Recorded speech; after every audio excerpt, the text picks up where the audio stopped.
world of cable news screaming and social media echo chambers, it's easy to lose the signal in the noise. Every day, policy is debated, votes are cast, and your tax dollars are spent. We cut through the headlines to bring you the critical context you need, focusing on what's really going on in news and politics. Welcome to the Analytical Iowan Podcast. This is your daily dose of fact-driven politics. Let's analyze today's news. Here's Eric. We are back here on the Analytical Iowan Podcast. It is Monday, November 10th, as you're listening to this. And we have made significant progress toward opening the government. Late last night, moderate Democrats voted with Republicans in a 60-40 vote to advance a bill that would open the government. Now, they came to a deal.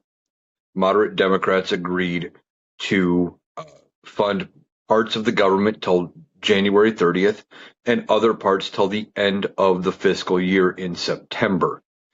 Now, what is funded till September? I believe military pay, I think anybody who is deemed essential, and food stamps, SNAP benefits, Medicaid payments, all of those things are funded through the end of the fiscal year, which if this does progress forward and Donald Trump ultimately signs it, that would end at least one of his struggles right now about trying to decide what to do about should they fund a full month, should they not, in the appeal to the Supreme Court.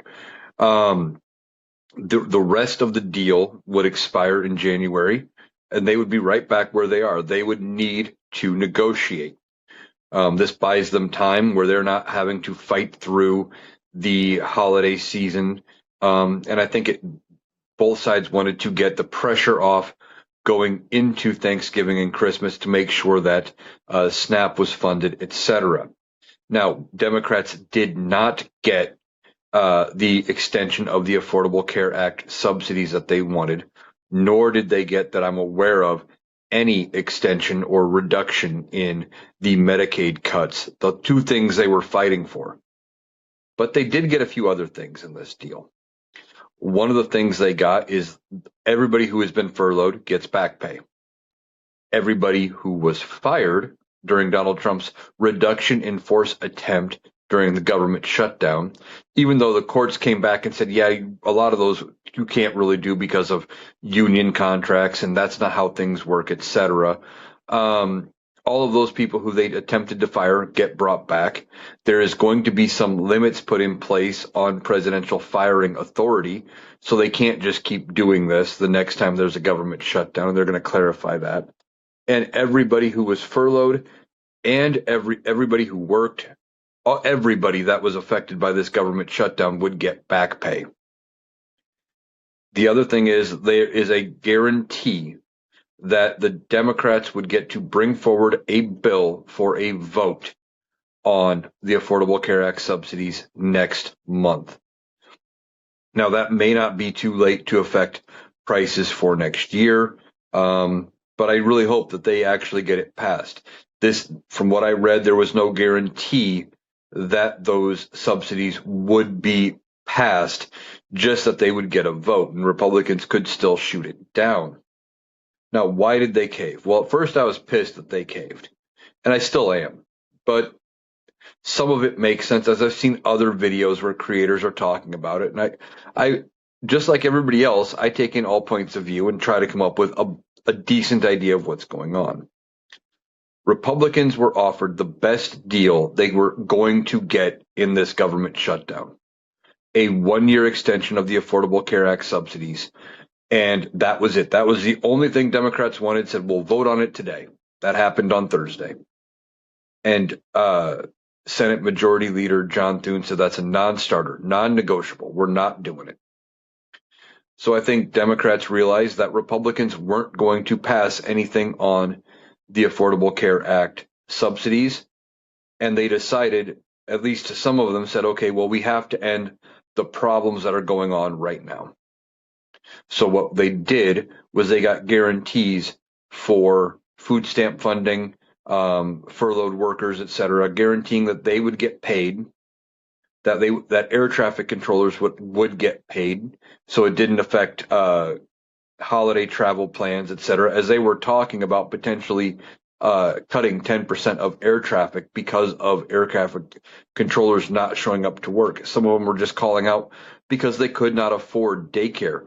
They're going to work not getting paid, and their daycare provider saying, "Hey, you still got to pay me." And they just couldn't continue to afford doing that out of their own pocket without replacement funds coming in. So Democrats got some of that. And then they kicked the can down the road to January, which is only a short-term resolution. But by taking some of the suffering off the table, next time if the government gets shut down, they can leave it shut down, right? They've gotten some guarantees in there, so the next shutdown, if it happens, wouldn't affect nearly as many people. It wouldn't affect the country. Food stamp money would still go out, which is one of the things Republicans tried to use against Democrats to get them to fold. And we don't even know for sure that this is going to be the final bill that makes it to the president. Now, what happens next? Mike Johnson is supposed to be convening the House of Representatives. Their next scheduled meeting is for 12 noon today, 12 noon Eastern. Now, we'll see if he actually brings them in for a full session. But if they do, they will get this bill from the Senate. I don't know for sure if they've passed the final vote from the Senate or not. The 60 vote filibuster vote was just to get to the point where they can add the amendments, they can make the changes necessary, and then they can vote on the final bill. Democrats agreed to get them to that point. And maybe the Democrats don't vote to advance the bill. I haven't seen that they voted on that bill to actually pass it. So they may still be working on that. Okay. With that, when it does get to the House is going to have to vote on it. Now, keep in mind, House Democrats, including Minority Leader Hakeem Jeffries, are pissed at this bill. They're publicly saying, we're mad that Democrats in the Senate caved. So they may not, or most of them may not vote for this bill. Now, there are just enough Republicans in the House of Representatives. I think they can lose 2 votes and they still pass the piece of legislation, maybe 3. So they're going to need all Republicans on board. Problem is, you have some defectors, like Marjorie Taylor Greene, who is pissed about the Affordable Care Act subsidies. She keeps saying we need to do something to fix healthcare. Now, whether or not she votes for this bill is up in the air. There may be some fiscally conservative Republicans that say, oh, there's too much spending here. We want to cut some of that back. We don't like that. Or we don't want to fund SNAP through the end of the year. Let's just only fund everything to January. We'll deal with it down the road. Don't know how the Republicans are going to vote. Okay. If it doesn't pass as is, they would have a chance to amend it. I believe they can even attempt to amend it before calling it for a vote as is. So it could be that they get the Affordable Care Act subsidies applied in the House. Now, we've played this back and forth game before with the House and the Senate, where both sides wanted the other to fix their bill. Remember the One Big Beautiful bill, even though I believe it was Lisa Murkowski voted in favor of the One Big Beautiful bill, she said it wasn't finished and it was up to the House to amend it and send it back to them, in better shape, and then they could re-vote on it. But that's not what happened. The House just passed it as is, even though they weren't happy with the outcome of the bill. They still advanced it forward. So it's possible that the House comes through and puts the Affordable Care Act subsidies in, and maybe a few other priorities. Now, why would they do that? Well, Mike Johnson is a big reason of that. And you're probably thinking, Eric, why are you saying Mike Johnson would help the Democrats? Well, he's between a rock and a hard place. If he does bring the House back for a full session, whatever day here soon he does, to vote on this measure from the Senate, he is going to have to swear in Representative Grijalva from Arizona. When she gets sworn in, one of the first things she is going to do is going to be sign the discharge petition, which is going to schedule a vote on the Epstein files. Mike Johnson is desperate to get those Epstein files hidden. He does not want them released. He doesn't even want to vote on whether or not to release them. Well, what does that have to do with the budget? Well, we've talked about it before. If it comes up for a vote, Donald Trump may get pissed. He doesn't want them to see the light of day either, which by how desperate he is to get away from talking about the Epstein files, and he is more than happy to leave the government shut down because we were talking more about the shutdown than we were the Epstein files. At least a lot of people were. I would still bring it up every day, but that's because I saw the correlation between the two. But he was happy to leave the government shut down if it meant the Epstein files were not being talked about, weren't being released. So if Mike Johnson can't stop this discharge petition and it comes up for a vote and it passes the House, Donald Trump may say, hey, we need to get rid of Mike Johnson. I've talked about it before. He could call up one of his MAGA supporters in Congress and say, hey, we need to vacate the chair. You also have Marjorie Taylor Greene, who is saying, we need to vacate the chair. We need to get rid of the Speaker of the House. Okay. That only takes like 4, 5 members of the House of Representatives. I believe they all have to be Republicans, though. Wouldn't take very many. And it's possible that that is exactly what happens. They call for the vote. You only need 2 or 3 and all Democrats. Mike Johnson's gone. So how could that affect whether or not they get the Affordable Care Act subsidies put in place? Maybe they go to Mike Johnson. You get us 3 Republicans that'll help us put the Affordable Care Act subsidies on the bill. We send it back to the Senate with them attached, and we save you when they call to vacate the chair. I could see Democrats doing that. They basically did that with Kevin McCarthy once before. They were in a funding fight, I believe, during Joe Biden's second half of his term, and they got a continuing resolution with no cuts, and it was a clean CR, and it passed.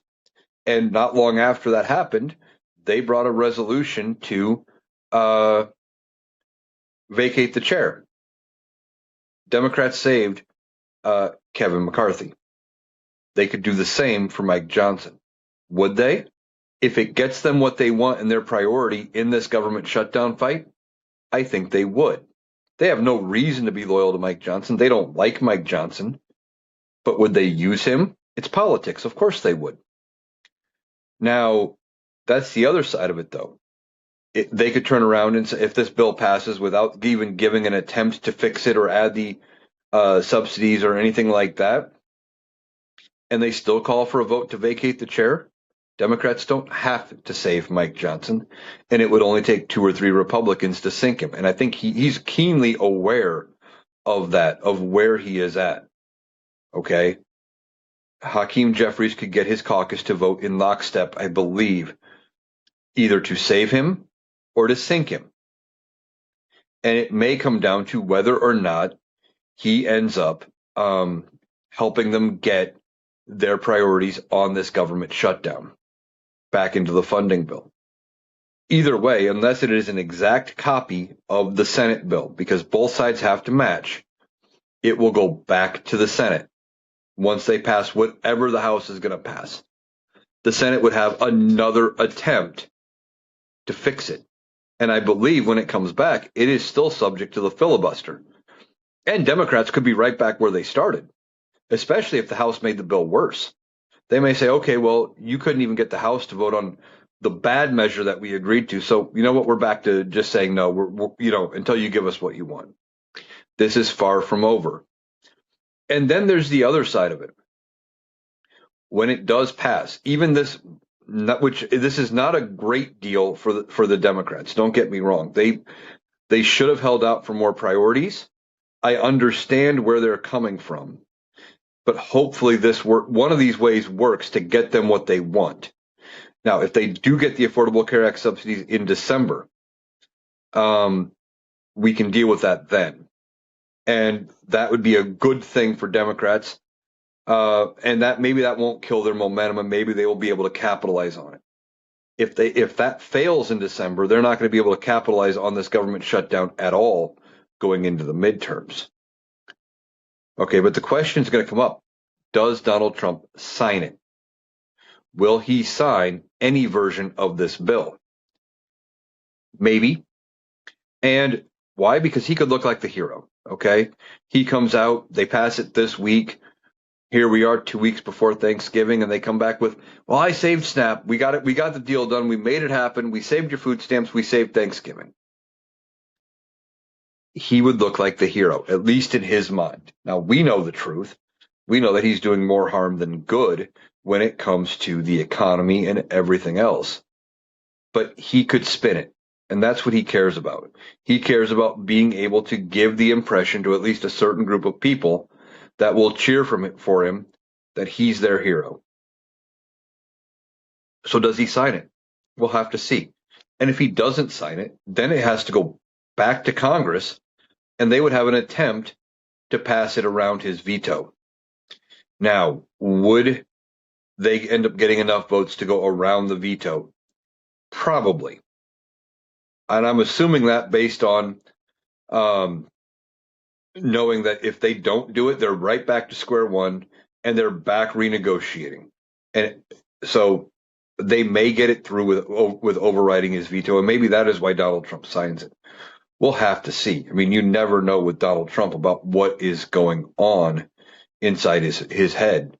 I mean, he only cares about the perception, and opening the government back up would actually help his perception.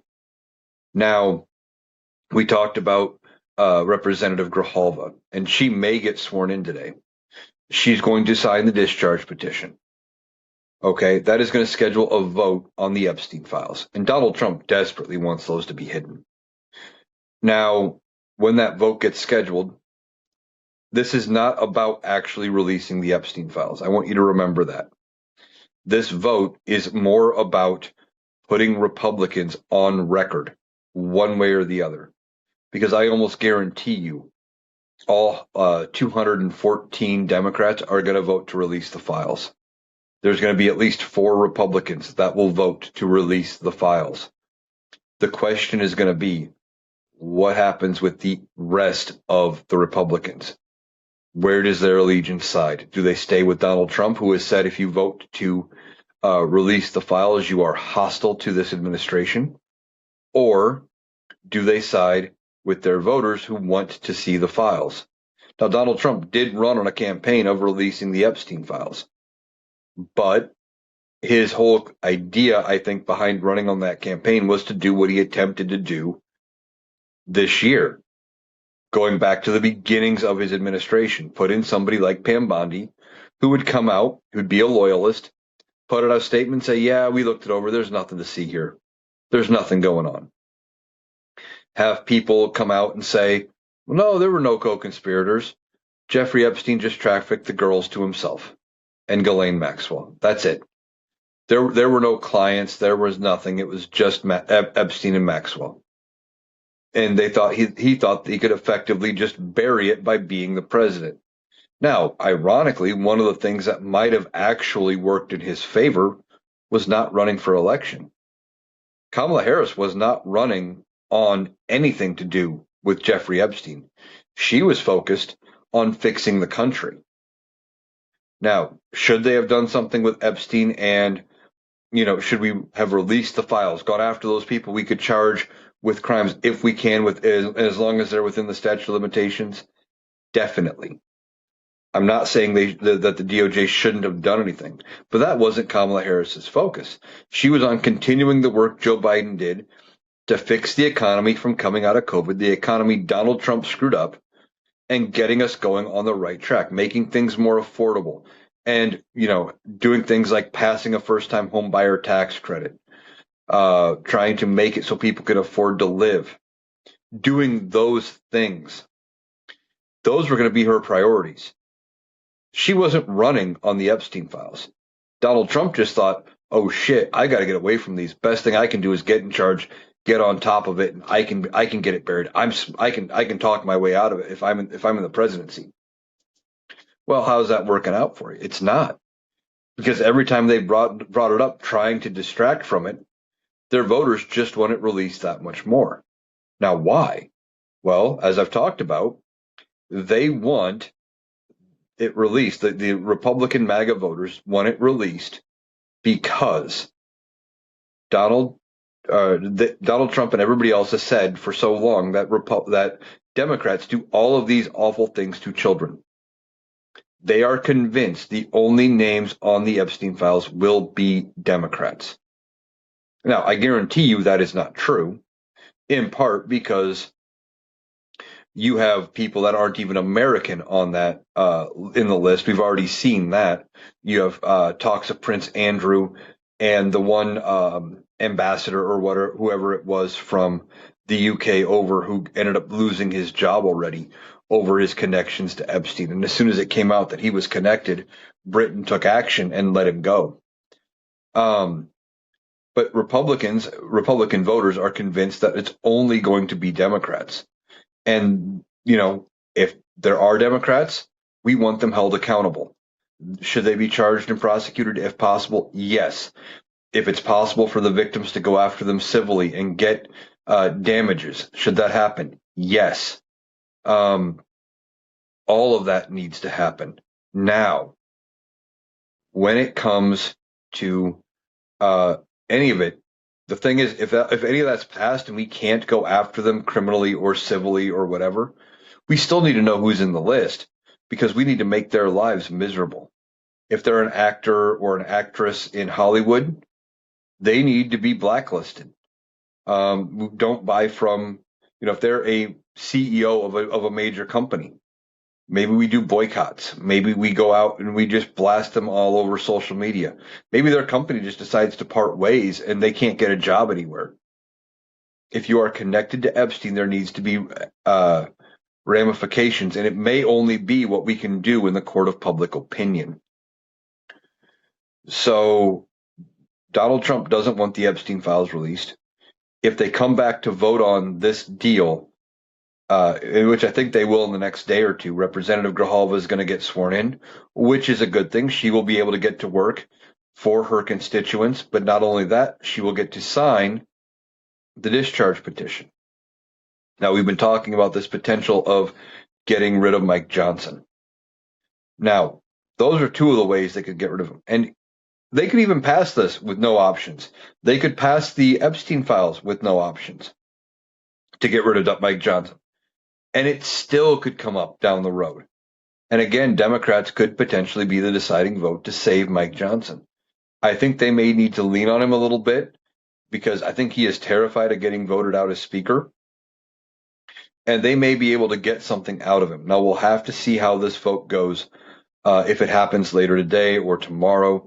But even so, we may have the government open and fully funded by the end of the week, just based on what I'm seeing. Now, as much as I want to be mad at Democrats for them caving and not getting the Affordable Care Act subsidies in writing right now, I'll say this. If this works and they do get the Affordable Care Act subsidies still passed by the end of the year, I'll give them all the credit in the world. But I'm going to get a list together, I think, of the Democrats who agreed to this deal. And if this blows up in their face and we do not get an extension of the Affordable Care Act subsidies, so they get basically nothing out of this deal. Yes, they got the extension of the SNAP benefits. Yes, the furloughed workers got their pay. And yes, they got the return of all of the fired people that Donald Trump has tried to get rid of during this shutdown. Those are all good things. But they weren't the key things that they were fighting for, that they told us for 40 days that they were fighting on to get this government shutdown over with. If they don't get at least one of their two key priorities on this vote in December, whenever it happens, then I'm going to put them on blast. I'm going to come out. I will do a video on them. I'm going to do a podcast about it. We'll be talking about it. And, I'm hearing some people are saying that all of the senators that are Democrats that voted in favor of this are not going to be up for re-election until 2030. Okay, cool. If I'm still doing videos, I'm still doing the podcast by then, like I think I will be, we'll bring it right back up because they need to answer for it. Now, maybe they do good things between here and there, but if they don't get their way here and they don't get something out of this, and it blows up in their face, and Republicans pull the football away again, like they are known to do, then we got to start holding these Democrats accountable. We need people that are going to fight. We need things that are going to actually get things done. And if this kills their momentum going into the midterms, Republicans were running scared. They were talking about losing the midterms. You had Steve Bannon out on a podcast saying, well, if Democrats win the midterms, or if Republicans don't win the midterms, we could all be going to jail. Well, they were worried about losing the midterms. If this blows up and costs Democrats the midterms, then they need to be held accountable for doing just that. It is just what it is. We have this framework of a deal. Let's see where the bill ultimately ends up. I'm hopeful that the House will be able to fix it and send it back with the Affordable Care Act subsidies. And if that happens, then maybe this is a little bit of strategy coming out of the Democrats. And if that ends up being the way it works out, maybe they had something lined up behind closed doors where they could figure it out. I don't know. We'll see what comes out during this process. I'm just trying not to go full hate on the Democrats. Like Senate Minority Leader Chuck Schumer, he came out, he was adamant and he was pissed about this deal. He didn't like it. Hakeem Jeffries, Minority Leader in the House, doesn't like this deal. I just hope it's not all performative, trying to make us think that they're on our side when they're really not. Now, Donald Trump came back from Mar-a-Lago to go to the Detroit Lions Washington Commanders game in Maryland. Okay, he was late getting to the game. Now, he was late getting to the game. He didn't even get to Maryland until after the game had already started. And I think that was intentional.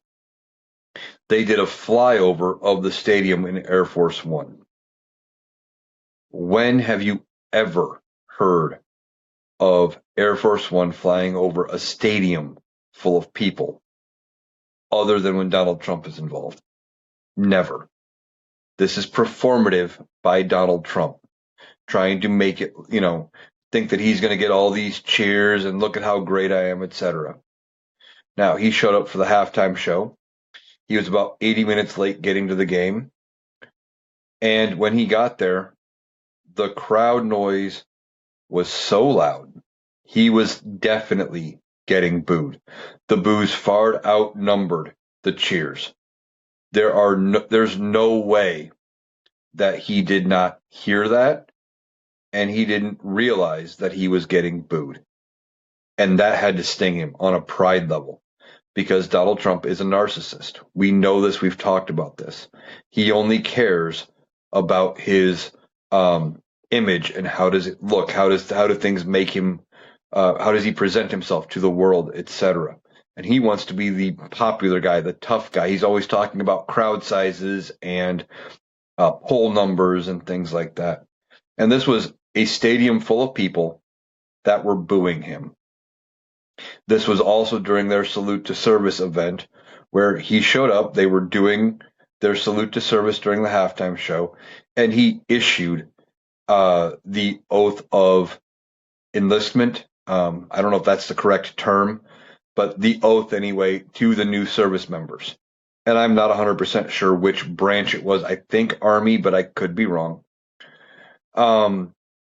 Which, I'm glad that he did that. But the boos were so loud, you almost couldn't hear him on the PA over the crowd. And even Fox showed the crowd booing him. Like, they didn't edit it. This is not a good look for Donald Trump. And this was also at the Commanders Stadium.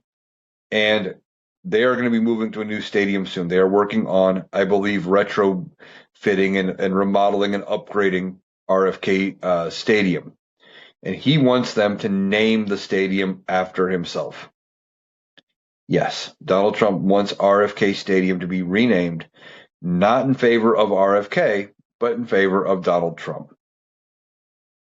Now, Robert F. Kennedy, RFK Jr.'s father, was a former attorney general. He served during what is known as the Camelot era, the JFK term in the Oval Office when JFK was president. And famously, he ran for president after JFK was assassinated, and he was assassinated himself. And I don't know if there is any want to rename the stadium for somebody else at all, let alone renaming it for Donald Trump. But see, Donald Trump is worried about his legacy. That's why he's doing some of the things he's doing. He wants to be remembered. You know, he tore down the East Wing of the White House to make this ballroom that he wants to be named the Donald Trump Memorial Ballroom or the Donald Trump Ballroom, something like that. And then, you know, he tore up the Rose Garden, laid down a concrete patio, something permanent to to remind people of him.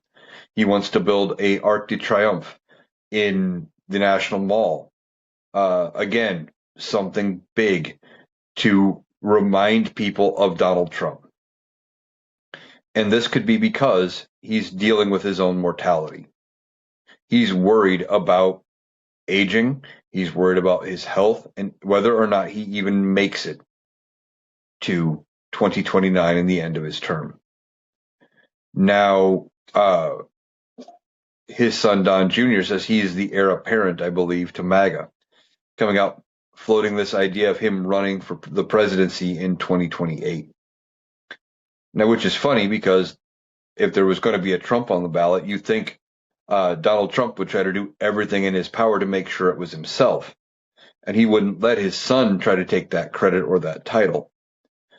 But if they run Donald Trump Jr., he doesn't have the charisma of his father. He doesn't have the sway over the MAGA base. He doesn't have the sway over politicians. And I don't think it is going to be an effective campaign. In fact, most political strategists would tell you that if Donald Trump doesn't make it to the end of his term and J.D. Vance becomes president, that the Republicans' smart move would be to run the incumbent president in J.D. Vance. This would also apply, I guess, if Donald Trump does somehow make it to 2028, that J.D. Vance should be the front runner. Now, if something has happened to Donald Trump, well, either way, I guess, and J.D. Vance is going to be attempting to run for the presidency, but Don Jr. wants to run as well, there'll be a primary. And you know that's going to be a shit show. It's going to be full of all kinds of accusations, mudslinging, and everything like that. It's not going to be pretty. But ultimately, I don't think either of those could beat any of the Democrats that we're even talking about as being potential Democratic frontrunners. I just don't see it happening. J.D. Vance isn't very popular, not even within MAGA. Don Jr. doesn't have the charisma of his father. And by the time we get there, the name Trump may be a pariah. You know, the MAGA movement may have already fractured and gone by the wayside because Donald Trump would be gone. So, with that being said, I don't think we have to worry about Don Jr. leading the charge. Now, what could happen?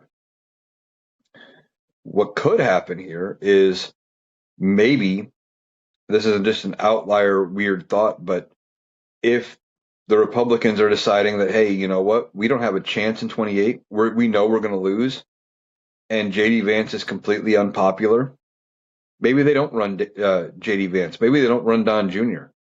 Maybe they run somebody else that we didn't even think of. And, you know, maybe that's their attempt to give him some credibility. But I don't think they're going to do that.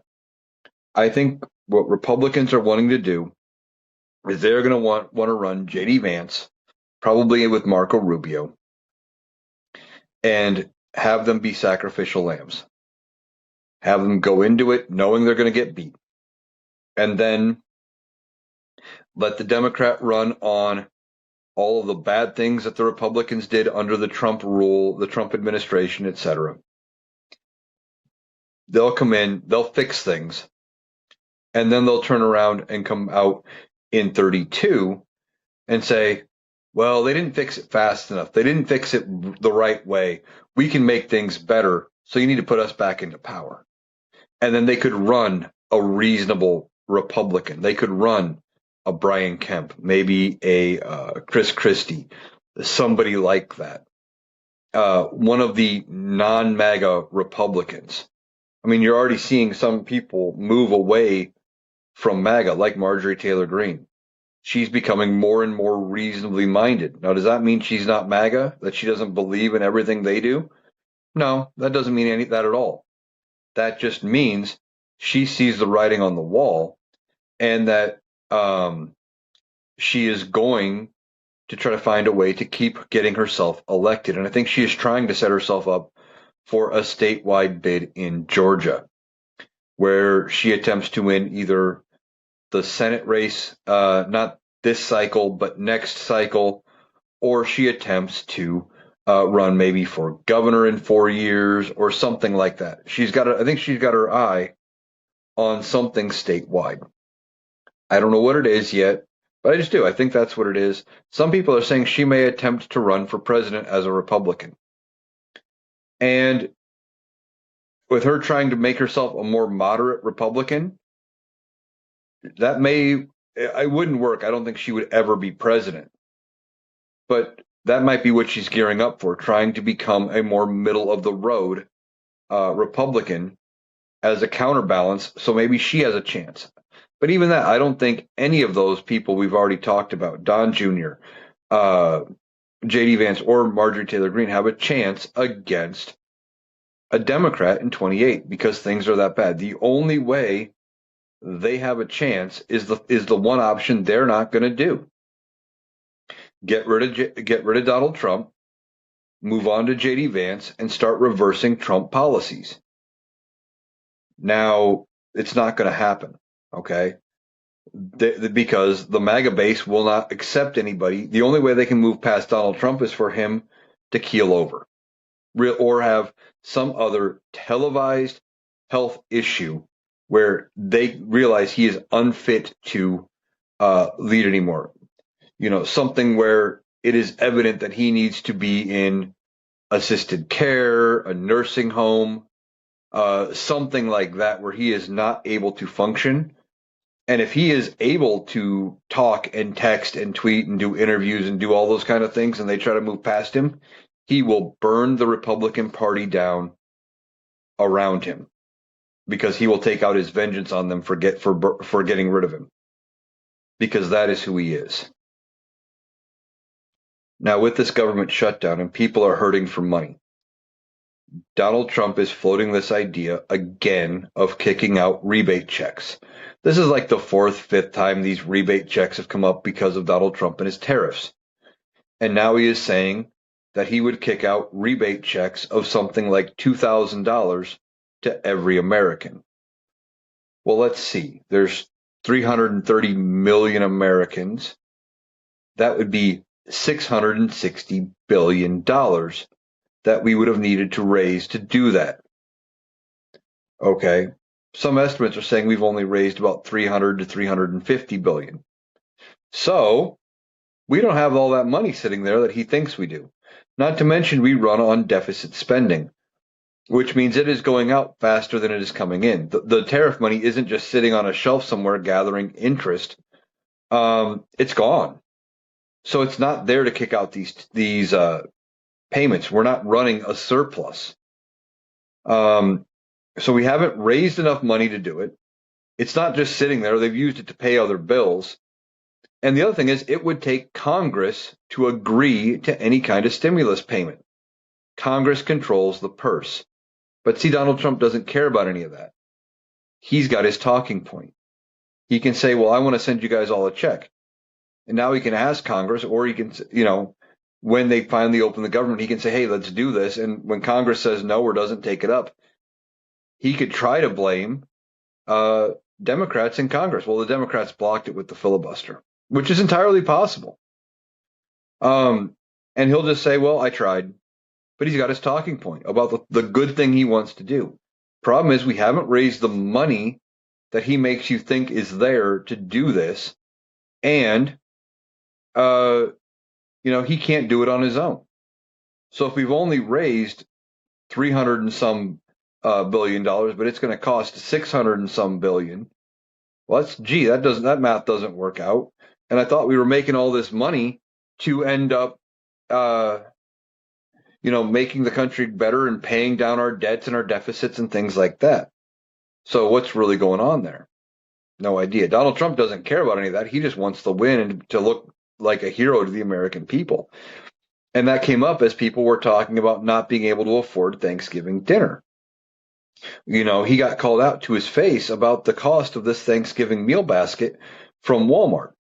Now, yes, the price is about $25 or 25% cheaper than last year under Joe Biden. But see, Walmart's not comparing apples to apples.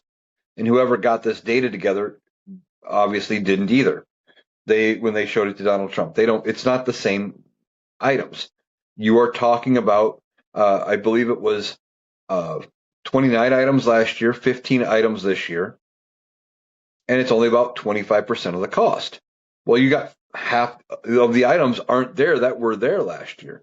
And for a lot of the items, you have skipped from going name brand to now you're comparing to store brand. Well, that just tells me if they would put the same items in there, it would be that much more expensive. And at least Walmart's aware of it. They're trying to make people not realize that they'd be paying more money, hoping that the people who would buy this, Thanksgiving meal will still buy it at the lower price, saying, yeah, we're saving money. Some people will. But Donald Trump, hearing about all this affordability thing, and as we're going into the holidays, is now again floating this idea of sending a stimulus check or a rebate check. And that is one of the reasons why people voted for him in 2020. They voted for him in 2024. Not so much in 2016. They voted for him in 2016 because he was Donald Trump. He had a bit of fame. He was an outsider. He was brash. And people were actually thinking maybe he could do something, because he'd be somebody different. And Democrats ran Hillary Clinton. She was probably the worst choice the Democrats could have ran for anybody.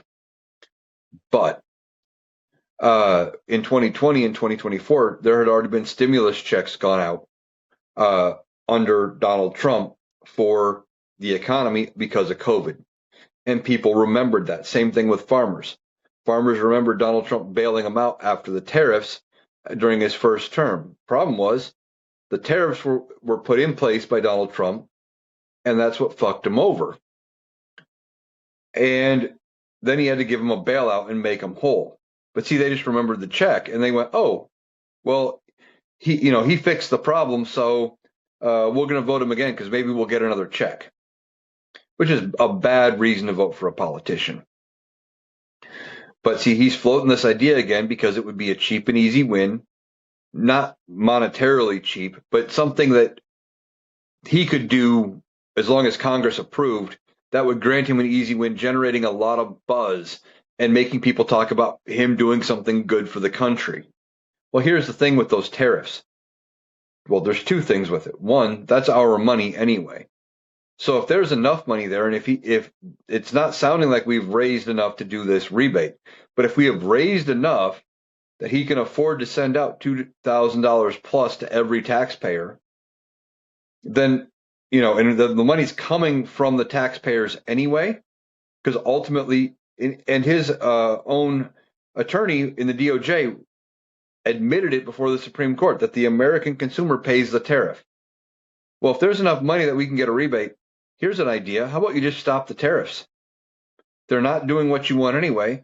Just stop the tariffs. But he can't do that because then he would be wrong. And narcissists hate being wrong. So his way of fixing it is, well, I'll just send everybody a rebate check. But again, he needs Congress for that. And the other thing is, we don't even know if his tariffs are going to be legal.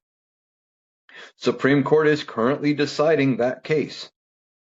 They held oral arguments this week on whether or not Donald Trump has the legal authority to do these tariffs as part of,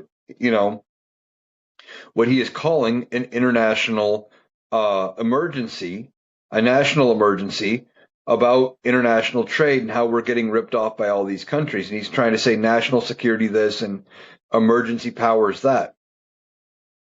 And the Supreme Court seems skeptical. And I've been skeptical of it the whole time.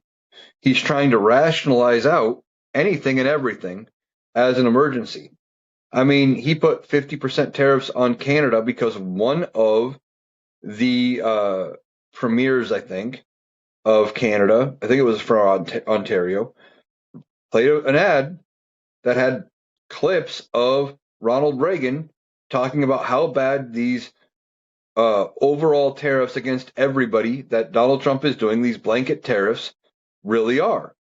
Donald Trump got mad because it embarrassed him. So he said, well, national emergency, we're raising your tariffs 50%.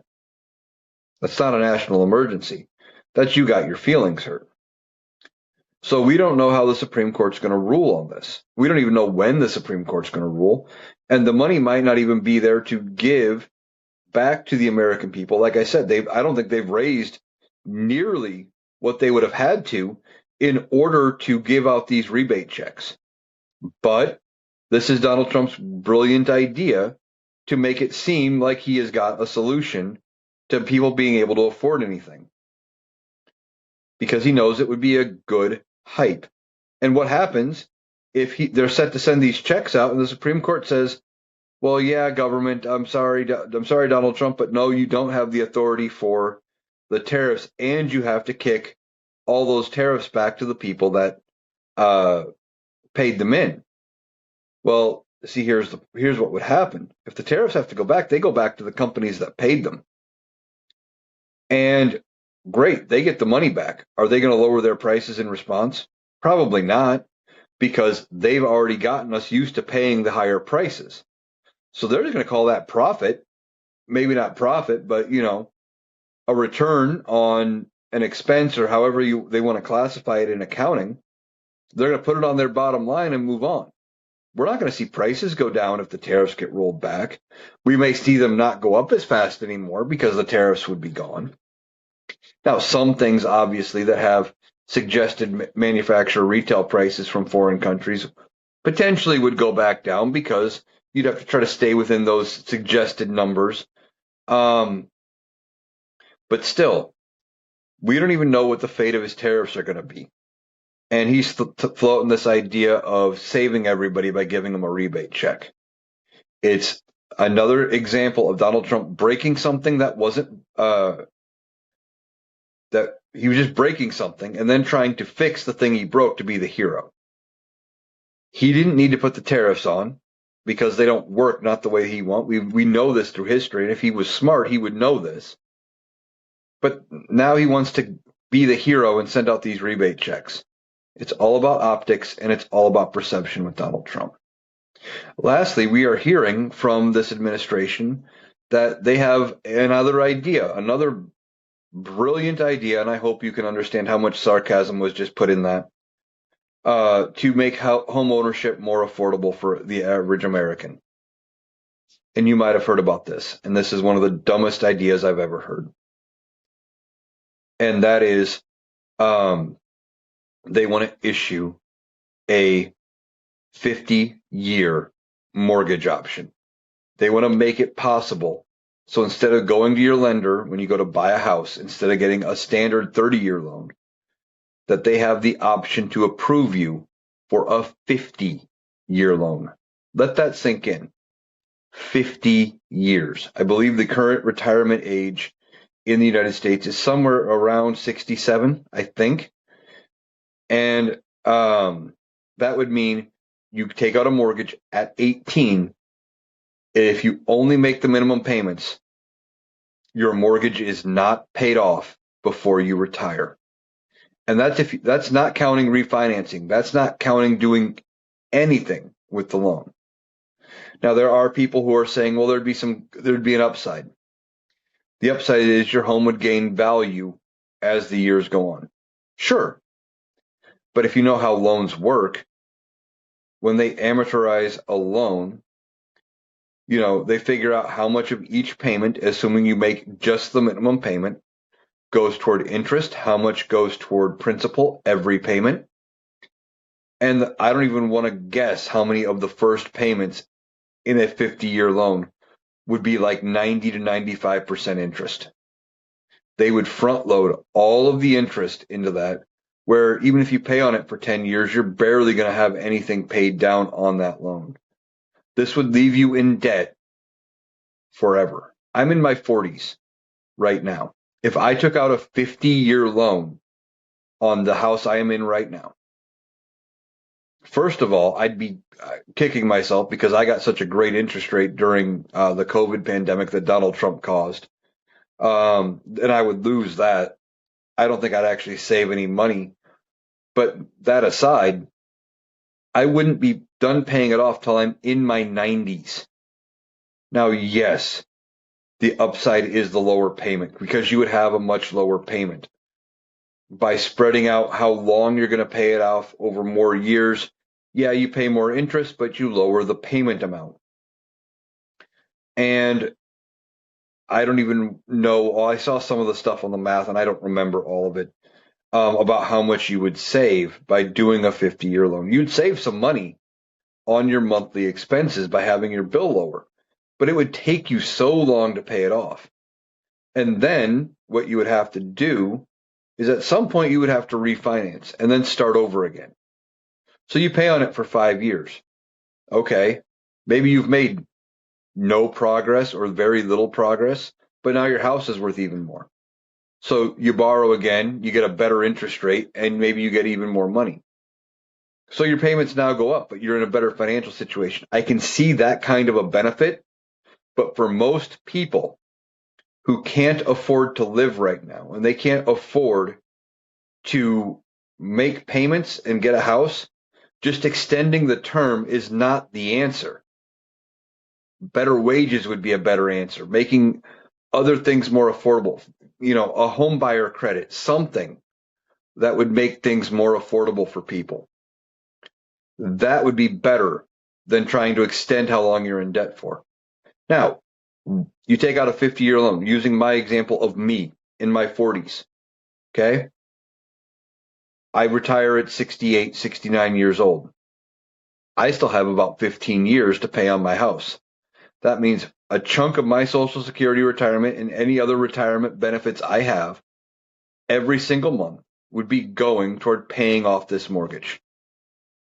So instead of enjoying my retirement and being able to if I had the money to go do something, being able to go do whatever I want, I'd either have to continue to work well into my retirement to keep affording that mortgage payment, or most of my retirement money would be going to pay off a mortgage, and I would be right back where I am. Now, I know there's going to be people in the comments saying, well, pay extra on it early and you'll pay it off in no time.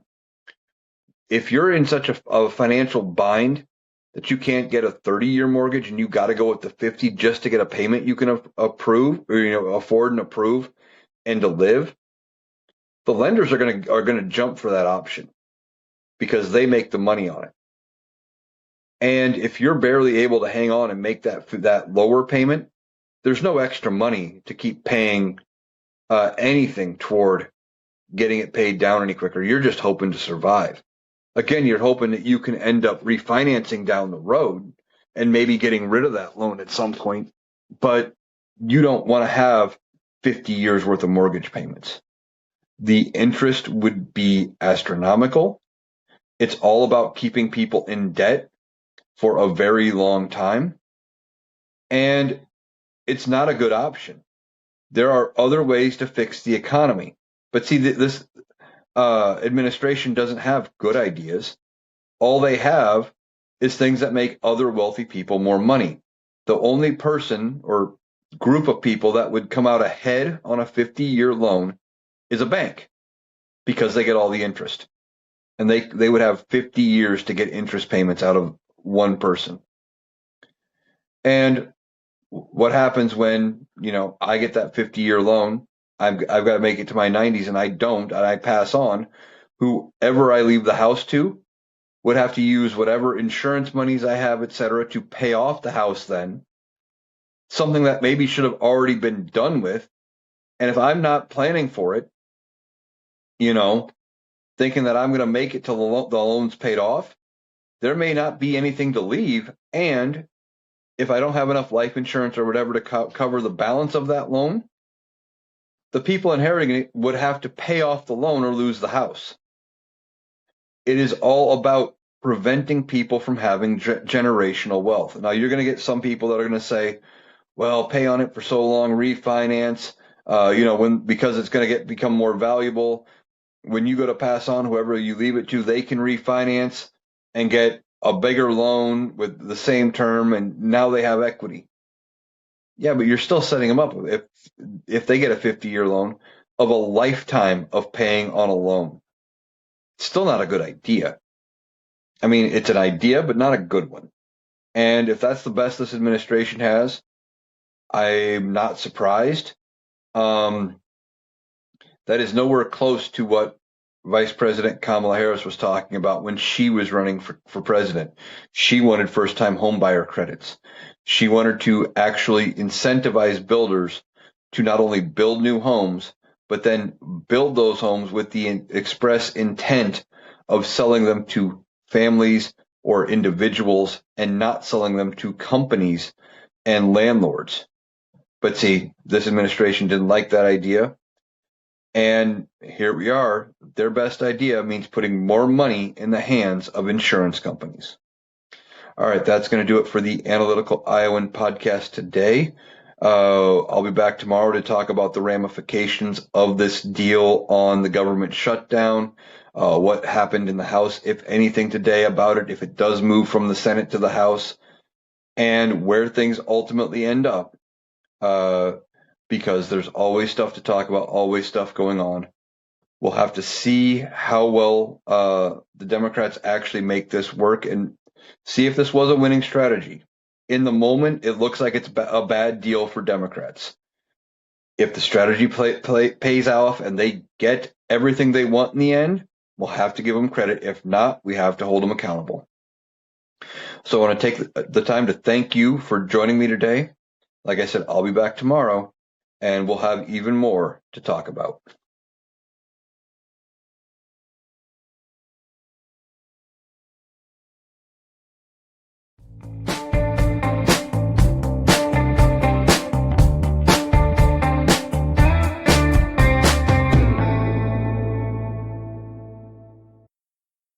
That was Eric. That does it for our analysis today. If you appreciated us cutting through the noise to get to the critical context, please make sure you're subscribed to the Analytical Iowan podcast on Spotify and YouTube. We'll be back tomorrow. Thanks for listening.